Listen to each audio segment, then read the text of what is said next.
Welcome to Kurukkai academy. மரபு தொடர் வரிசை பார்த்துட்ருக்க தமிழில். ஸோ இன்றைக்கி சா வரிசையை பார்த்துடலாம். முதல் வார்த்தையாக சகட்டியாக, மொத்தமாக, சகட்டடியாக, மொத்தமாக. சகட்டடி அடிக்காதரா, சவுட்டு மேனிக்கு அடிக்காத அப்படின்னு பேச்சு வழக்கில் என்று மொத்தமாக அப்படின்றது அர்த்தம். அடுத்து சக்கரஞ்சுற்றுதல், பெரிதும் துன்புறுதல். சக்கரஞ்சுற்றுதல், பெரிதும் துன்புறுதல், அதாவது மேலே இருக்கிறது கீழே, கீழே இருக்கிறது மேலே போகிறதும் சக்கரை சுற்றுதல்ன்றது. இப்போ பெரிதும் துன்புறுவது நல்லா இருந்து கெட்டு போகிறது சக்கரை சுற்றுதல்னு சொல்லுவோம். பெரிதும் துன்புறுதல். அடுத்து சக்கை வாங்குதல். நமக்கு தெரியும், சக்கப்போடு போடுன்றது. மிக கடிந்து பேசுதல், சக்கை வாங்கு. இப்போ உயர் அதிகாரி வந்து அவருக்கு அடுத்து இருக்க அவர் கீழே வேலை செய்கிற அதிகாரி வந்து சக்கை வாங்கிட்டார், அப்படி சக்கப்போடு போட்டார் அப்படின்னா மிக கடிந்து பேசிட்டார் அப்படின்னு அர்த்தம். அடுத்து வந்து சடைவாறுதல். சடைவாறுதல் வந்து இளைப்பாறுதல்.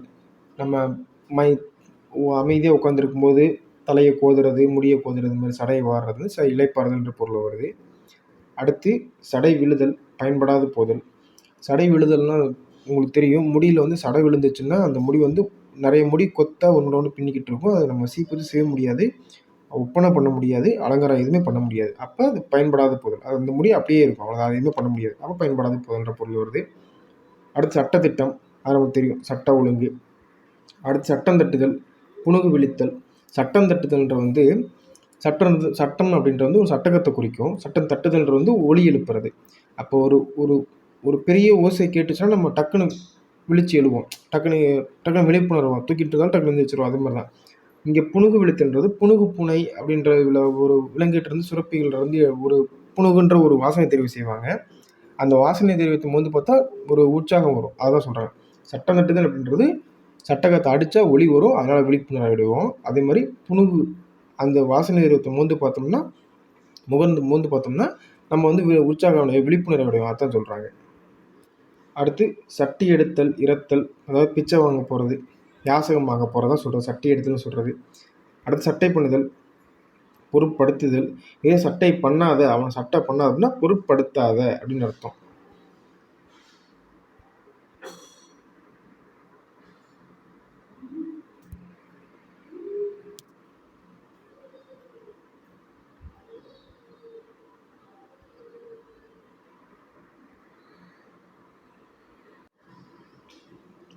அடுத்து சண்டை பிடித்தல், கடிந்து கூறுதல். சதசதப்பு, ஈரப்பற்று. சதசதம் நல்லா இருக்குது, சதசதம் சட்டை இருக்குது அப்படின்போம், ஈரப்பற்று. அடுத்து சந்தியில் இழுத்தல், பழிப்பிற்கு இடமாக்குதல். நம்ம சந்தின்னு தெரியும், 3 இடம். சந்தின்றது ஒன்றோ இல்லை ரெண்டோ, ஒன்று இல்லை 2ன்னா கூடுற இடத்துக்கு மத்தியில் இருக்கிறது. நமக்கு தெரியும், சந்தி சாரியை படிச்சிருப்போம். பகுதிக்கும் இடைநிலைக்கும் வர்றதுக்கு தான் சந்தி. இதுக்கு 2 இடையில இருக்குது. அப்போ முச்சந்தின்னு நம்ம சொல்லுவோம், 3 பாதைகள் சேரும் இடம் தான் சந்தின்னு சொல்லுவோம். நம்ம பேச்சவழக்கில் சொல்லுவோம், முச்சந்தியில் இருக்கிற பாரு அப்படின்றது வந்து பழிப்பிற்கு இடமாக்குது. அடுத்து சந்தியில் நிற்றல், ஆதரவின்றி முச்சந்தியில் நிற்கிறேன் அப்படின்றது, முச்சந்தியில் நான் நிற்கிறேன் அப்படின்றது ஆதரவின்றி இருத்தல்.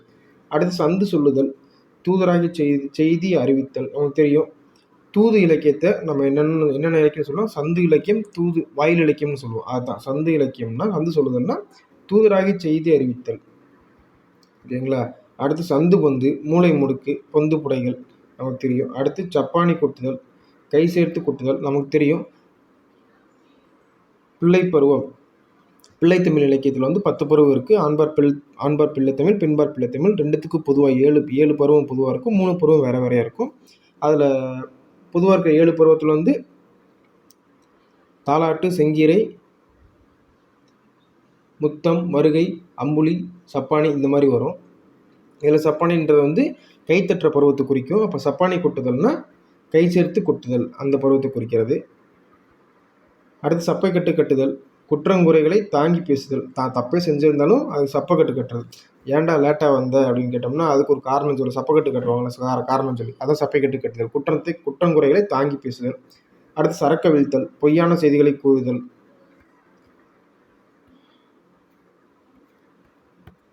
அடுத்த வார்த்தை சரடு திரித்து கூறுதல், ஒன்றை பொய்யாக கற்பித்து கூறுதல், தந்திரமாக செய்ய தூண்டுதல். நமக்கு தெரியும், சரடுன்னா முருங்கை சரடு பிஞ்சு, அது இல்லாமல் சரடுனா கயிறையும் சொல்லுவோம். சரடு திரித்து கூறுதல்னா கயிறு திரித்தல். கயிறு திரித்தல் என்ன? பொய்யை திரிக்கிறதுனாலே பொய் தான். ஸோ சரடு திரித்து கூறுதல்னா ஒன்றை பொய்யாக கற்பித்து கூறுதல், தந்திரமாக தீயன செய்ய தூண்டுதல்.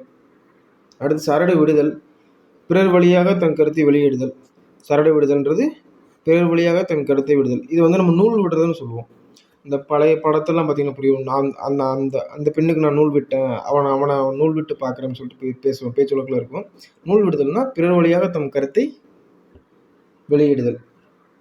அடுத்து சரம் மாறியை இடைவிடாமல், சரம் மாறியே போட்டு கரும்பு வெட்டிட்டா அப்படின்னா கேப்பே விடாமல், இடைவிடாமல் அதை விட்டுட்டா, சரம் மாதிரியே விட்டானா இடைவிடாமல் விட்டுட்டான் அப்படின்றது. அடுத்து சரி கட்டுதல், ஈடு செய்தல். ஒன்றுக்கு ஒன்று சரி கட்டினா ஈடாயிரும், ஒன்றுக்கு ஒன்று சரி கட்டினா சரியாயிருவான்னு கேட்பாங்க.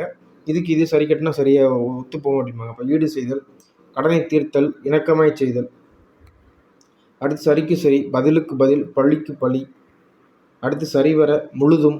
சரிவரன்னா சரிவர செய்யணும் அப்படின்னா முழுதும் செய்யணும் அர்த்தம். அடுத்து சர்க்கரை பேச்சு, இனிமை காட்டுஞ்சொல். சர்க்கரையாக பேசுகிறாங்க அப்படின்னு சொல்லுவோம். சர்க்கரை பேச்சு, இனிமை காட்டுஞ்சொல். அடுத்து சல்லோ பில்லோ என்று இருத்தல். சல்லோ பில்லோ வென்று இருத்தல்ல, சல்லோ பில்லோ என்று இருத்தல். இதில் சல்லோ பில்லோன்றது, சல்லுன்றது வந்து சல்லை குறிக்கும். இந்த சல்லைன்றது முள் மரத்தை குறிக்கும். பில்லோ அப்படின்றது பில்லை குறிக்கும். புல், நம்ம புல் வகை சொல்கிறீங்களா அது. அப்போ முள் மரமோ இல்லை புல் வகையோ எது இருந்தாலும் நான் ஒரே மாதிரி தான் இருப்பேன் அப்படின்றது. சங்கோசமின்றி பழகுதல் அதுதான் குறிக்குது. முள் மரமோ புல்லோ இது இருந்தாலும் எனக்கு பிரச்சனை இல்லை அப்படின்றது சங்கோசமின்றி பழகுதல். அடுத்து சல்லுப்படுதல். சல்லை அது அப்படின்னா தொந்தரவுன்ற, இங்கே வந்து சல்லை அப்படின்றது, இந்த சல்லு அப்படின்றது வந்து சல்லைன்ற வார்த்தையிலேருந்து வர்றது. சல்லைன்றது தொந்தரவுக்கு உள்ளாதல், தொந்தரவுன்ற பொருள் வருது. அப்போ சல்லுப்படுதல் தொந்தரவுக்கு உள்ளாதல், அவ்வளோதான். அடுத்து சங்கோபங்கமாய், முழுதும். இந்த சாங்கோபங்கமாய் அப்படின்றது வந்து சிவனுடைய திருமேனியை குறிக்கிற வார்த்தை. இது வந்து அங்கம், பிரத்யங்கம், சாங்கம், உபாங்கம் அப்படின்ற 4 வார்த்தையோட மொத்தமாக குறிக்கிறது. இதில் அங்கம்னு பார்த்தீங்கன்னா தலையை குறிக்கும், பிரத்யங்கம்னா முகம் மார்பு, சாங்கம்னா முழுவதும், உபாங்கம்னா ரொம்ப சின்ன உறுப்புகளை குறிக்கும், விரல், நகம் இந்த மாதிரி. அப்போ இது முழுதையும் குறிக்கிறதா சாங்கோபங்கம் அப்படின்றது சிவனுடைய முழு உருவத்தை முழு உடலை குறிக்கிறது. அதுதான் முழுவதுன்னு கொடுத்துருக்காங்க. அடுத்து சாயல் மாயலாம் தெரியும், சாயலாக இருக்குது. சாயல்னா அது போலி, அதை போல் அப்படின்றது. சாயல் மாயலை அப்படின்னா சாடம் மாடையை பேசுகிறது, எழுத்து வழக்கு. சாயல் மாயலை சாடை மாடையாய். அடுத்து சாலமாலம். வஞ்சகம். இதில் சாலம்னா மிக, நமக்கு தெரியும் சால நன்று அப்படின்றது மிகவும் நன்று அப்படின்றது சாலன்றது. இதே மாலம்னா பேயின் தந்திரம்னு சொல்லுவாங்க. பேய் தந்திரம் பண்ணுதுன்னா கெட்டதும் தந்திரம் பண்ணும் அப்படின்றப்ப சாலம் மாலம் அப்படின்னா மிகவும் பேயோட மிகுந்த தந்திரம் அப்படின்றதான் வஞ்சகம் அப்படின்ற பொருள் வருது. அடுத்து சிக்கல் பிக்கல் நமக்கு தெரியும், தாறுமாறு, முட்டுப்பாடு. சிக்கல் பிக்கல் புடுங்கல்னு சொல்லுவோம் நம்ம இந்த காலத்தில். பிக்கல் புடுங்கல், கடன் இந்த கடன் தொல்லை பிக்கல் புடுங்கலாக இருக்குது அப்படின்போம். சிக்கல் பிக்கல்னா தாறுமாறு, முட்டுப்பாடு. அடுத்து சிங்கி அடித்தல் நமக்கு தெரியும், பேச்சு வழக்கில் சோத்துக்கே சிங்கி அடிக்கிறான் அப்படின்றது, வறுமையால் வாடுதல்.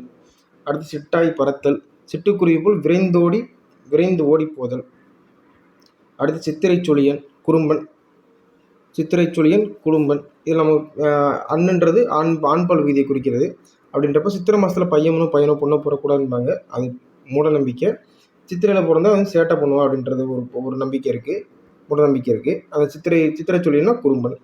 அடுத்து சிம்பல் சிலும்பல் கந்தை. சிம்பல் சிலும்பை கந்தை அப்படின்னா, சிலும்பல்னா ஒரு துணியோட கரடுமுரடை குறிக்கும், சிலும்பல்னா துணியோட கரடுமுரடை குறிக்கும்.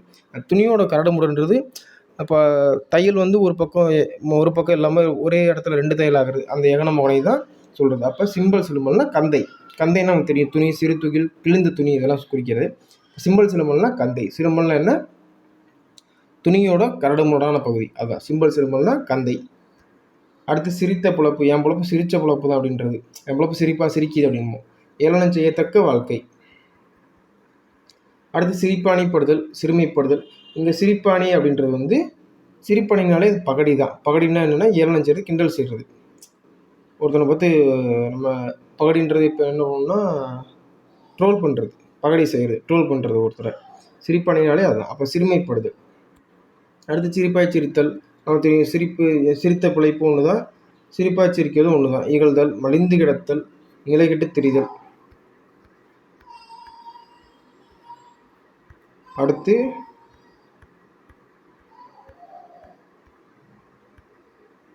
சிலிர்த்தல் நமக்கு தெரியும், உடல் புலகித்தல் அப்படின்றது உடல் புல்லரித்தல் நம்ம வச்சுக்கலாம். நமக்கு பேச்சு வழக்கில் அதான். சிலிர் சிலிர்த்தல்ன்றது உடல் புல்லரித்தல். சில்லந்தட்டி போதல், வறுமைக்கு உட்படுதல். இங்கே சில்லம் அப்படின்றது, சில்லை அப்படின்றது வந்து ஒரு சிறிய வகை பறவை. சில்லு பறவைன்னு சொல்லுவாங்க. அந்த பறவையை ஊர் வழக்கில் சில்லு பறவைன்னு சொல்லுவாங்க. சின்ன சிட்டுக்குருவி அளவுக்கு தான் இருக்கும் சில்லு பறவைன்றது. அதை தட்டி சாப்பாட்டுக்கு போடுறது தான் சில்லு பறவை அப்படின்ட்டாங்க. அப்போ அதை தட்டி சாப்பிட்ற அளவுக்கு வறுமை இருக்குது அப்படின்னு குறிக்கிறது தான் இது. சில்லந்தட்டி போடுதல், வறுமைக்கு உட்படுதல். அடுத்து சிறகு கட்டி பறத்தல், விரைந்து செல்லுதல், சிறப்பு செய்தல், விழா கொண்டாடுதல், உபசரித்தல், சிறிதுரைத்தல், இகழ்ந்து பேசுதல், சிறிது உரைத்தல். சிறிது அப்படின்றது வந்து இங்கே சிறுமையை குறிக்குது. சிறுமையை உரைக்கிறது அப்படின்றது இகழ்ந்து பேசுதல். அடுத்து சின்ன பின்னம், சின்னா பின்னம், ரெண்டும் ஒன்று தான். கண்டதுன்னம் அப்படின்றது. சீட்டு கொடுத்தல், வேலை நின்று விளக்கல். அவனுக்கு சீட்டு கிழிந்து விட்டது, சீட்டு கொடுத்தல் அப்படின்றதும் ஒன்று தான். சீட்டு கொடுத்தல்னா ஒருத்தர் வந்து அப்பாயின்மெண்ட் பண்ணுறது இல்லை, வேலையை விட்டு தூக்குறது. பார்த்துக்குங்க. அடுத்து சீட்டு நாட்டு, கூட்டுச்சீட்டு முதலியன. சீட்டு நாட்டு எதாவது போட்டிருக்கியா, சீட்டு போட்டிருக்கேன்னு கேட்பாங்க. அதுதான். சீர்மாறு, சீர்னா நமக்கு தெரியும், முறையான வரிசையாக சொல்லுவோம். மாறு அப்படின்றது மாறி மாறி கேட்போம். சீர்மாறுனா தாறுமாறு. அடுத்து சுக்காஞ்சட்டி, கடுஞ்சட்டு உள்ளவன். சுக்கு சுக்காய், துண்டு துண்டாய், சுட்டி சுட்டியாக, வட்ட வட்டமாய். நமக்கு தெரியும் சுட்டி சுட்டியானா வட்டமிட்டு காட்டுதல், வட சுட்டி காமிக்கிறது. அப்போ வட்டமிட்டு காட்டுதல். அடுத்து சுரித்த மூஞ்சி, வெறுப்பை காட்டும் முகம். சுருங்கிய மூஞ்சி, நம்ம ஒருத்தர் வெறுப்பு காட்டினா மூஞ்சி சுருங்கி வச்சுப்போம், அதை வெறுப்பை காட்டும் மூஞ்சி. அடுத்து சுருக்கி பிடித்தல், செலவு முதலியன குறைத்தல். இந்த மாதம் பணம் ரொம்ப டைட்டாக இருக்குது, செலவை சுருக்கி பிடிக்கணும் அப்படின்பாங்க. அவ்வளோதான். அடுத்து சுருக்கு கொடுத்தல், கண்டிப்பு காட்டுதல். சுருக்கு போடுறதுன்னா அது லூஸும் பண்ணிக்கலாம், டைட்டும் பண்ணலாம். அதை முடிச்சில் வந்து சுருக்கு போடுறதுன்னா லூஸும் பண்ணிக்கலாம், டைட்டும் பண்ணிக்கலாம். அதுதான். அப்போ சுருக்கு கொடுத்தல்னா கண்டிப்பு காட்டுதல். அடுத்து சுருக்கு போட்டுக்கொள்ளுதல், தற்கொலை புரிந்து கொள்ளுதல், சுருளை வாட்டுதல், வருந்த வேலை வாங்குதல். ஒருத்தர் சுருண்டு போகிற அளவுக்கு வாட்டுறது. இப்போ நம்ம கறியை வாட்டுறோம், நெருப்பில் வாட்டுறோம்னா அது வந்து சுருங்கும். அப்போ அதுதான் சுருளை வாட்டுதல்னா வருந்த வேலை வாங்குதல். சுவடியை கட்டுதல், பேச்சை நிறுத்தல், படிப்பை நிறுத்தல். சுவடியை கட்டுதல், பேச்சை நிறுத்தல், படிப்பை நிறுத்தல். அடுத்து சுழலமாடுதல், ஒன்றை பெறுவதற்கு இடைவிடாது முயலுதல், வஞ்சகமாக கொள்ளுதல். சுழலமாடுதல்னா ஒன்றை பெறுவதற்கு இடைவிடாத, உன்னை சுற்றி சுழண்டுக்கிட்டே இருக்கிறது, உன்னை சுற்றியே தான் இருக்கும் நம்ம கவனம். அதுதான் ஒன்றை பெறுவதற்கு இடைவிடாத முயலுதல், வஞ்சமாக கொள்ளுதல். அடுத்து சுழற்றி அடித்தல், சுழன்று வீசுதல், கொள்ளை நோய் வருதல். இந்த கொரோனா சொல்லிட்டு அடிச்சது அப்படின்றோம்ல, கொள்ளை நோய் வருதல்.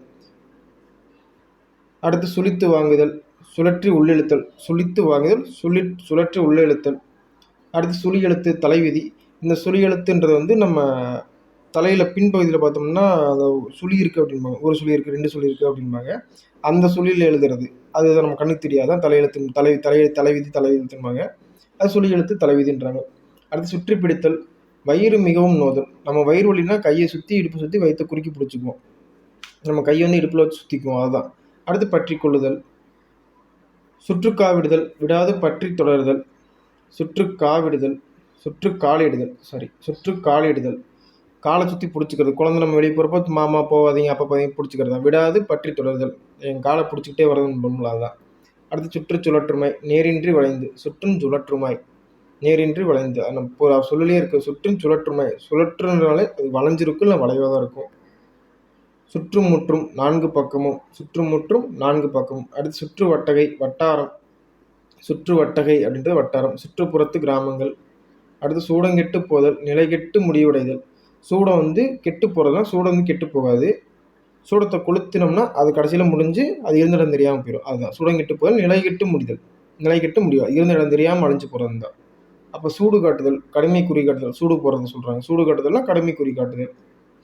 அடுத்து சூழ் போதல். இந்த சூழ் போதல்ன்ற வந்து ஆராய்தல் அப்படின்ற பொருள் வருது.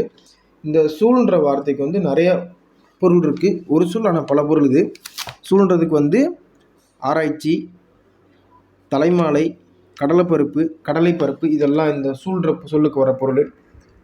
அடுத்து சூழ் உறுதல். இந்த சூழ் பார்த்தீங்கன்னா இது வந்து ஆணையிடுதல், இதுக்கும் நிறைய பொருள் இருக்குது. சூழ், ஆணை. சூழ்னா ஆணை. இன்னொன்று சூளுரைன்னு சொல்லுவாள், சபதம், இதெல்லாம் சொல்கிறேன், இதெல்லாம் எல்லாம் வரும். அப்போ சூழ்னா சூழ் சிறப்புலகரம் வந்து ஆராய்தல், தலைமாலை, கடலைப்பருப்பு, ஆராய்ச்சி, இதெல்லாம் வருது. இது சூழ் உறுதல் அப்படின்னு வர்றது இடைநிலகரம் வரும்போது அது வந்து ஆணையிடுதல்ன்ற பொருள் வருது. அடுத்து சூறையாடுதல், கொள்ளையடித்தல், செக்கடி முண்டன், செக்குன்றது நமக்கு தெரியும். அந்த செக்கு மாடுன்றது எத குறிக்கிறாங்கன்னா, அந்த செக்கு மாடு செக்க சுத்தி மட்டும் தான் வருமே தவிர, வேற எந்த வேலை ஏறுகளுக்கோ எந்த வேலைக்கும் ஆகாது. அதுதான் செக்கடி முண்டன்னா வெறும் தடியன். அப்போ உடம்பு பருத்திருக்கும், எருது மாரி இருக்கும். ஆனா, அவன் அந்த ஒரு வேலை செய்ய மட்டும் தான் லாயக்கு அப்படின்றத குறிக்கிறதுக்காக. செட்டு பொட்டாதல், வணிகம் சிதைதல். செட்டு பொட்டாதல். செட்டுன்றது பல பொருளை குறிக்கும். பல பொருள் மீன்ஸ் நிறைய பொருள் இருக்கிறது குறிக்கும். பொட்டாதல்ன்று பொட்டுன்றது சின்னது. ஒரு பெருசா இருக்கிறது சின்னதான்றது. வணிகம் சிதைதல் அதுதான். செய்நேர்த்தி சரியான போஷணை சிறந்த சாகுபடி செய்நேர்த்தி. அடுத்து செலவு கொடுத்தல், உத்தரவு கொடுத்தல், நட்டம் இருத்தல். நட்டத்தை குறைக்கிறது. நட்டம் இருத்தல், நட்டம் ஆகிறது. நமக்கு தெரியும். இப்போ செலவு கொடுத்தல்னாலே பணம் செலவாகுது. நட்டம் இருத்தல்னா பணம் போகிறதுன்னு அர்த்தம். இந்த செலவுன்றதுக்கு வந்து நிறைய பொருள் இருக்குது. இது ஒரு சொல் பல பொருள். இதில் வந்து செலவுன்றதுக்கு பண அழிவு, போக்கு, குதிரை நடை, படையெடுப்பு, ஆலாபனம், வழி, ஒழுக்கம், தேவை, மொய், ஆணை, எலிவலை இது எல்லாத்தையும் குறிக்கும். இலங்கை செலவுன்ற வார்த்தை மூலமாக பயணன்றதுக்கு பயன்படுத்தின திருவிக்கா நம்ம படிச்சிருப்போம். அதே மாதிரி அவரோட பயண செலவு நூல் வந்து இலங்கை செலவுன்னு சொல்லுவாங்க. ஸோ செலவுன்றது பயணத்தையும் குறிக்கும். இங்கே உத்தரவு கொடுத்தல் அப்படின்ற பொருளில் வருது. நட்டம் இருத்தல் என்ற பொருளில் வருது. அடுத்து சேகண்டி அடித்தல், வீண் பேச்சு பேசி காலங்கழித்தல். நமக்கு தெரியும் சாலரா சேகண்டி படிச்சிருப்போம். கஞ்சக்கருவிகள்னு சொல்லிட்டு படிச்சிருப்போம். இதெல்லாம் சேகண்டி அடித்தல்னா வீண் பேச்சு பேசி காலங்கழித்தல். பலர் அறிய கூடுதல். அடுத்து சேர் கொடுத்தல், காட்டி கொடுத்தல். சேர்ன்றது இங்கே சேர்க்கையை குறிக்கும். நம்மளோட நண்பனை, நமக்கு தெரிஞ்சவங்க, நமக்கு பிடிச்சவங்க, நம்ம கூட இருக்கவங்கள சேர்க்கையை காட்டி கொடுத்தல். அப்போ சேர்க்கையை கொடுத்தல் என்று காட்டி கொடுத்தல். அடுத்து சேருஞ்சுரியுமாய், குழைவாய். இந்த குழைவாய்ன்றது வந்து குழைவாய் பேசு அப்படின்னா இனிமையாக பேசுன்னு அர்த்தம். அப்போ சேருஞ்சுரியுமைன்றது வந்து இங்கே சேருன்றது வந்து சகதியை குறிக்கல, அது இனிமையை குறிக்குது. சேருன்றது ஒரு சொல் பல பொருள் தான். சேருன்னா இனிமை, சாரம், நீரோட்டம், கல், தேன் இது எல்லாத்தையும் குறிக்கிறது. சுரின்றது சேர குறிக்கிற வார்த்தை. அப்போ ரெண்டுமே ஒன்று தான். சேருமாயின்றது கிட்டத்தட்ட அப்படிதான். சேருஞ்சுரியுமைன்றது சேருன்றது இனிமையை குறிக்கும், சுரின்றது சேர குறிக்கும். ஸோ இனிமையாய், அதான் குழைவாய், இனிமையாய். சுரின்றதும் ஒரு சொல் பல பொருள் தான். சுரின்றது சேரு, நரி, சுழற்சி, நெற்றி வெள்ளைச்சொலி. ஒரு இருதல இருக்கு நெற்றி வெள்ளைச்சொலி குறிக்கும். அடுத்து சயத்திருத்தல். நமக்கு தெரியும் பெருமாள் வந்து சயன நிலையில் இருக்காரு. பெருமாள் வந்து சயன நிலையில் இருக்காருன்னு சொல்லுவாங்க. சயனம்னா சயன நிலைனா தூங்குறதுக்கு, படுக்கை நிலை இருக்கிறது குறிக்கும். இப்போ சயத்திருத்தல்னா நன்னிலையில் இருத்தல். சயத்திருத்தல், நன்னிலையில் இருத்தல். அடுத்து சையுத்திருத்தல், இணக்கமாய் இருத்தல். சையுத்திருத்தல், சயனித்திருத்தலும் சைத்திருத்தல் கிட்டத்தட்ட ஒன்று தான். இணக்கமாய் இருத்தல், புணர்தல் இந்த பொருள் வரும்.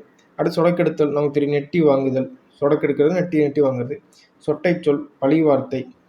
ஒரு சொல்லு அரைச்சொல்லு குறை சொல்லா சொல்கிறது, அரசொல்லு குறை சொல்லா சொல்கிறது அப்படின்ற குறிக்க சொட்டை சொல், பழி வார்த்தை. சொட்டு போடுதல், குறை கூறுதல், தவறுதல். சொல்லாத சொல், தகாத சொல். சொல்லாமல் சொல்லுதல், குறிப்பாக சொல்லுதல். சொல்லிக் காட்டுதல், குத்தி காட்டுதல், பாடம் ஒப்பித்தல். சொல்லிக் கொள்ளுதல், விடைபெறுதல், தாங்கி பேசுதல், இறந்து போதல். சொல்லிக் கொள்ளுதல், இறந்து போதல். சொல்லி வைத்தல், முன்னறிவித்தல், கற்பித்தல். சொல் வளர்த்தல், செய்தியை பலர்முறை செய்தல். சொரிந்து கொடுத்தல், தூண்டுதல். நம்ம பேசுவோம், பேச்சு வழக்கில் சும்மா இருக்கணும், சொரிஞ்சு விடாதா அப்படின்போம். ஏன்னா தூண்டி விடுறது, அதுதான். அப்போ சொரிந்து கொடுத்தல்னா தூண்டுதல் அப்படின்றது. ஸோ சா வரிசையை பார்த்துட்டோம். அடுத்த வகுப்பில் தா வரிசையை பார்ப்போம். நன்றி. இந்த வீடியோ யூஸ்ஃபுல்லாக இருக்கான்னு கமெண்ட்டில் சொல்லுங்கள். தேங்க்யூ.